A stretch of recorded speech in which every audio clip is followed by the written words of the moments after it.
Good morning students.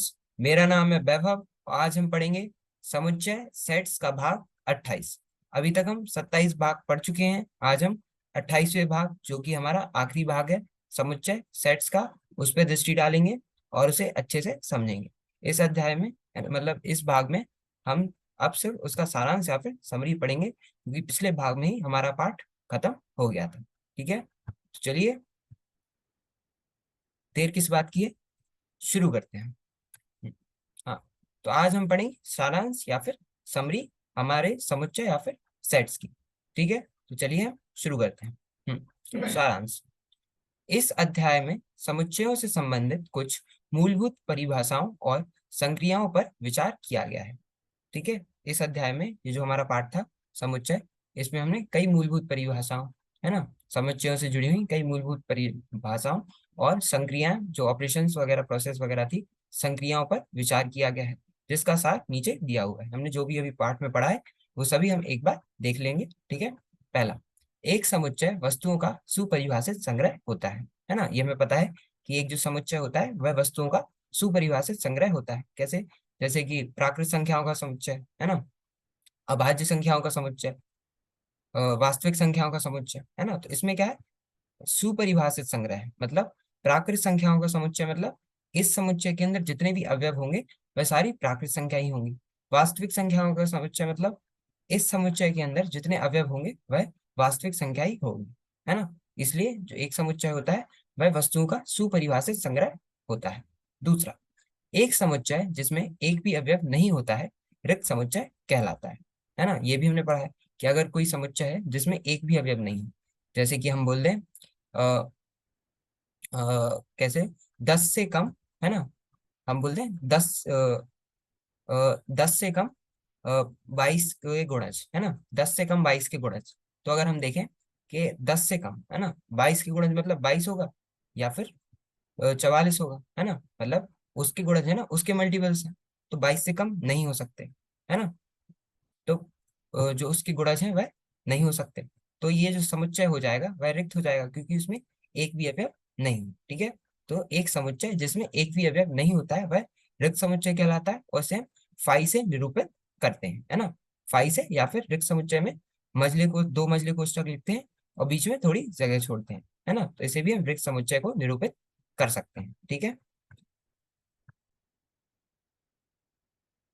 अब चलो हम आगे चलते हैं।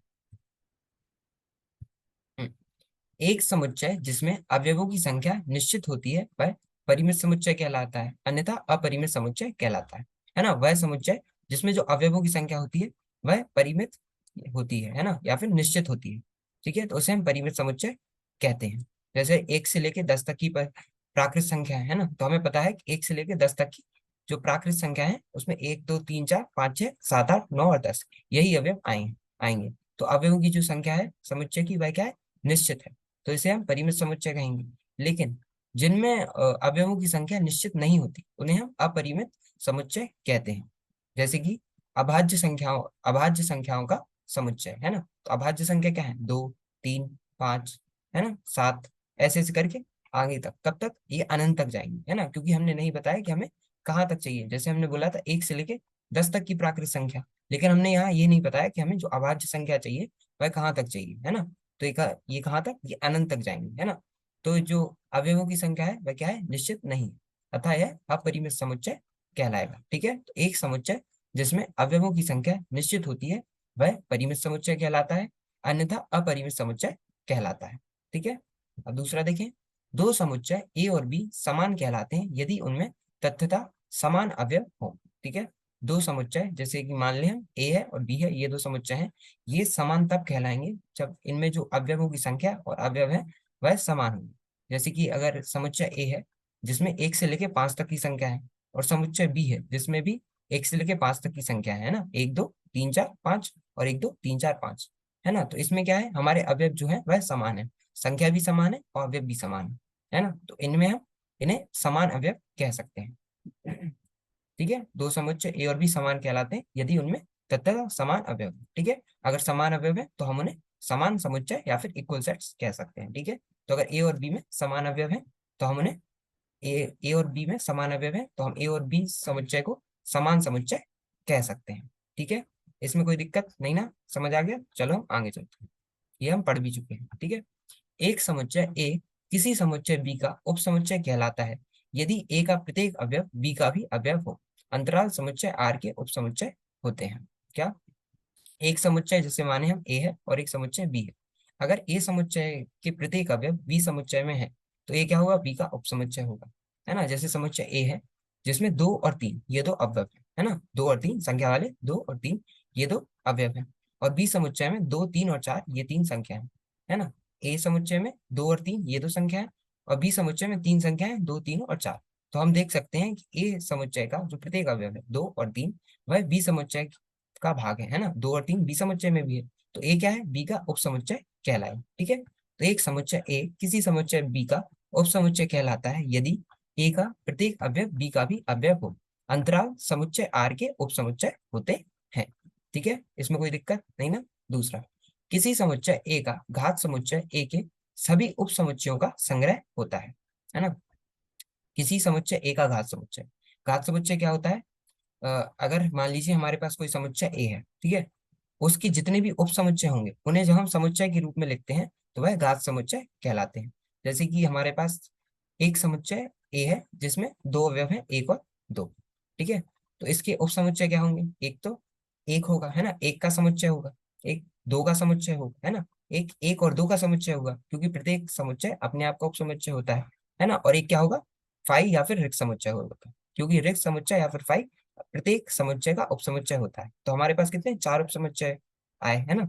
और इनकी संख्या कैसे निकालते थे? 2 की घात m है ना, 2 की घात m हमारा सूत्र था। ठीक है, 2 की घात m, तो यहाँ m कितने थे? 2, क्योंकि इस समुच्चय में 2 अवयव है, 1 और 2 है ना, 2 अवयव है, 2 की घात 2, मतलब 4 उपसमुच्चय हो सकते थे। चार कौन से?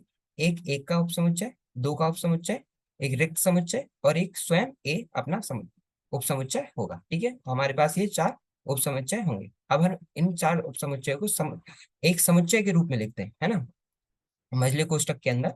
अगर हम इन चारों उपसमुच्चयों को समुच्चय के रूप में लिख दें तो उसे हम घात समुच्चय कहेंगे। ठीक है, तो किसी समुच्चय ए का घात समुच्चय ए के सभी उपसमुच्चयों का संग्रह होता है। ठीक है, दो समुच्चय ए और बी का सम्मिलन उन सभी अवयवों का समुच्चय होता है जो या तो ए में है या बी में हो। ठीक है, दो समुच्चय ए और बी, दो समुच्चय ए और बी हैं, उनका सम्मिलन क्या होगा? उन सभी अवयवों का संख्या, उन सभी अवयवों का समुच्चय होता है जो कि या तो ए में हो या फिर बी में हो। लेकिन हाँ, इसमें आवश्यक यह है कि एक अवयव एक से ज्यादा बार नहीं आए। जैसे मान लीजिए हमारे पास ए समुच्चय है जिसमें 3 अवयव हैं, 1, 2 और 3, और हमारे पास बी समुच्चय है जिसमें 3 अवयव हैं, 3, 4 और 5 है ना। तो ए सम्मिलन बी का जो समुच्चय होगा उसमें 1, 2, 3, 4, 5 ये 5 अवयव ही आएंगे है ना। पूरे होने कितने? 6 चाहिए थे, क्योंकि 3 अवयव ए में थे और 3 अवयव बी समुच्चय में थे। होने 6 चाहिए थे, लेकिन हुए कितने? 5। 1, 2, 3, 4 और 5, क्योंकि जो 3 है वह समुच्चय ए में भी था और समुच्चय बी में भी था, लेकिन हम उसे गिनेंगे सिर्फ एक ही बार है ना। तो दो समुच्चय ए और बी का सम्मिलन उन सभी अवयवों का समुच्चय होता है जो या तो ए में हो या बी में हो, लेकिन कोई भी अवयव एक से ज्यादा बार नहीं है। ठीक है, इसमें कोई दिक्कत नहीं ना। चलो फिर। दो समुच्चय ए और बी का सर्वनिष्ठ उन सभी अवयवों का समुच्चय होता है जो ए और बी दोनों में उभयनिष्ठ हो, है ना। ए और बी का सर्वनिष्ठ, जिसे हम ए और बी का इंटरसेक्शन भी बोलते हैं है ना, ए सर्वनिष्ठ बी या फिर ए इंटरसेक्शन बी। तो दो समुच्चय ए और बी का सर्वनिष्ठ उन सभी अवयवों का समुच्चय होगा जो ए और बी दोनों में उभयनिष्ठ हो, मतलब जो अवयव समुच्चय ए और समुच्चय बी दोनों में है उन्हें हम ए सर्वनिष्ठ बी में, है ना, उन्हें हम ए सर्वनिष्ठ बी में कहेंगे है ना। ए सर्वनिष्ठ बी समुच्चय क्या होगा? उन समुच्चयों का, मतलब उन अवयवों का समुच्चय जो कि समुच्चय ए और समुच्चय बी दोनों में हो। ठीक है, जैसे कि मान लीजिए हमारे पास एक समुच्चय ए है जिसमें 1, 2 और 3 है, 3 अवयव है, और समुच्चय बी जिसमें 3, 4 और 5 3 अवयव है। तो हम ए सबनिस्ट बी या फिर ए इंटरसेक्शन बी जब निकालेंगे तो उस समुच्चय में हमें सिर्फ एक अवयव प्राप्त होगा, 3, क्योंकि 3 ही एक ऐसा अवयव है जो समुच्चय ए में भी है और समुच्चय बी में भी है। ठीक है, तो ये होता है ए सबनिस्ट बी, मतलब ये होता है हमारा सर्वनिष्ठ है ना। हमने सम्मिलन पढ़ लिया, सर्वनिष्ठ पढ़ लिया। अब हम अंतर की तरफ चलते हैं। दो समुच्चय ए और बी का अंतर जब ए तथा बी इसी क्रम में हो उन सभी अवयवों का समुच्चय है ना। ए और बी का अंतर, ए अंतर बी या फिर बी अंतर ए, है ना, दो प्रकार से लिख सकते हैं। तो ए अंतर बी क्या होता है? ए में से जब हम बी के अवयवों को घटा देंगे है ना, मतलब जो ए में हो किंतु बी में ना हो। ऐसे जब हम बी अंतरी करेंगे तो जो बी में हो किंतु ए में ना हो, मतलब हम बी में से ए के अवयवों को घटा देंगे, है ना। ऐसे हम याद रखेंगे तो हमें अच्छे से समझ आएगा। ए और बी का अंतर मतलब ए अंतर बी, ए माइनस बी, तो हम ए में से बी के अवयवों को घटा देंगे। बी अंतर ए मतलब बी माइनस ए, है ना, तो हम बी में से ए के अवयवों को घटा देंगे। ठीक है, तो ये है ए अंतर बी और बी अंतर ए। ठीक है, किन्हीं दो समुच्चय ए तथा बी के लिए ए सम्मिलन बी का पूरक ए पूरक सर्वनिष्ठ बी पूरक होता है, तथा ए सर्वनिष्ठ बी का पूरक ए पूरक सम्मिलन बी पूरक होता है ना। ये हमने पढ़ा था कि किन्हीं दो समुच्चय ए है, अगर दो समुच्चय हैं, ए समुच्चय और बी समुच्चय है, इन दोनों के लिए जब हम ए सम्मिलन बी का पूरक करेंगे, है ना, जब हम ए सम्मिलन बी का पूरक या कॉम्प्लीमेंट करेंगे तो हम इसे क्या पढ़ते हैं, ए सम्मिलन बी डैश, या फिर ए सम्मिलन बी का पूरक। तो ये क्या होगा, ए का पूरक सर्वनिष्ठ बी का पूरक, ये होता था। और दूसरा, जब हम ए सर्वनिष्ठ बी का पूरक करेंगे तो क्या होगा, ए का पूरक सम्मिलन बी का पूरक। ठीक है, तो ये सूत्र है जो हमें याद रखने हैं। ठीक है, हम आगे देखते हैं। यदि ए और बी ऐसे परिमित समुच्चय हैं कि ए सबनेस बी फाई या फिर रिक्त समुच्चय है, तो एन ए सम्मिलन बी क्या होगा, n A plus n B. ठीक है, अगर हमारे पास दो परिमित समुच्चय हैं ए और बी, है ना, परिमित मतलब इनमें जो अवयवों की संख्या है वह निश्चित है ना। यदि हमारे पास ऐसे दो परिमित समुच्चय हैं ए और बी, है ना, और ए सबलिस्ट बी जो है वह फाई या फिर रिक्त समुच्चय है, मतलब ये क्या है, आपस में असंयुक्त है। ऐसा कोई भी अवयव नहीं है जो कि समुच्चय ए में भी हो और समुच्चय बी में भी हो, है ना। तो यदि ए सर्वनिष्ठ बी जो है वही रिक्त समुच्चय या फिर फाई हो, तो एन ए सम्मिलन बी का सूत्र क्या होगा, n A plus n B होगा। लेकिन अगर एन ए सर्वनिष्ठ बी फाई के बराबर या फिर रिक्त समुच्चय ना हो, मतलब ऐसे अवयव हों जो कि समुच्चय ए में भी हो और समुच्चय बी में भी हो, ठीक है, तो उसके लिए हम क्या सूत्र क्या प्रयोग करेंगे, एन ए सम्मिलन B equals to n A plus n B minus n A सर्वनिष्ठ बी। यहाँ एन क्या दर्शा रहा है, एन ए मतलब ए समुच्चय के जितने अवयव हैं उनकी संख्या, एन बी मतलब बी समुच्चय में जितने अवयव हैं उनकी संख्या, और एन ए सम्मिलन बी मतलब ए सम्मिलन बी समुच्चय में जितने अवयव हैं उनकी संख्या। और ऐसे ही एन ए सर्वनिष्ठ बी का मतलब ए सर्वनिष्ठ बी का जो समुच्चय है उनमें अवयवों की संख्या को हम एन ए सर्वनिष्ठ बी से निरूपित करते हैं। ठीक है, तो जब हम एन और उसके अंदर एक समुच्चय का नाम लिखें तो मतलब हम उस समुच्चय के अवयवों की संख्या बता रहे हैं। ठीक है, तो एन को हम इसी प्रकार से निरूपित करते हैं। ठीक है, इतना समझ आ गया। ठीक है, ठीक है, तो ये हुआ हमारा सारांश खत्म। तो इसी की तरह इसी से हमारा पूरा पाठ जो है, अध्याय है सेट्स या फिर समुच्चय का, वह खत्म होता हुआ आज हमने सारांश पर दृष्टि डाली और उसे अच्छे से समझा, है ना। तो यही हमारा पाठ खत्म होता है, कंप्लीटेड। तो हम मिलते हैं अगले अध्याय में। धन्यवाद, थैंक यू।